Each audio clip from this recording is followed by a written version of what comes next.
টলিপাড়ায় শোকের ছায়া। বছর শেষ হতেই খারাপ খবর এলো বিনোদন জগতে।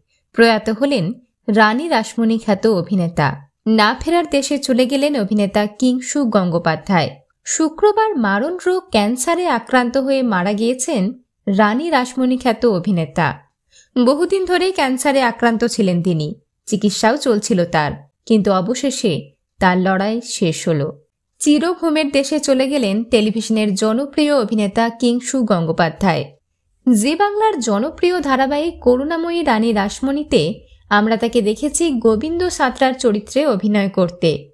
এছাড়াও বেশ কয়েকটি মেগা এবং টেলিফিল্মে কাজ করেছিলেন অভিনেতা কিংসুক। আমার দুর্গা, গুড্ডি, দেবী চৌধুরানী, রামপ্রসাদের মতো ধারাবাহিকে গুরুত্বপূর্ণ চরিত্রে দেখা গিয়েছিল তাকে অভিনয় করতে। কিংসুকের আত্মার শান্তি কামনা করে তার সহকর্মী ঋতুজিৎ চট্টোপাধ্যায় সমাজ মাধ্যমে লিখেছেন, ভালো থেকো দাদা, একসঙ্গে অনেকদিন কাজ করার অভিজ্ঞতা।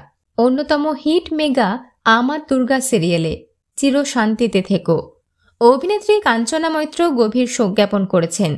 কিংসু গঙ্গোপাধ্যায়ের পরিবারের সদস্যদের জন্য রইল গভীর সমবেদনা। বিনোদন জগতের আর অন্যান্য খবর নিয়ে ফিরছি, জুড়ে থাকুন আমাদের সঙ্গে।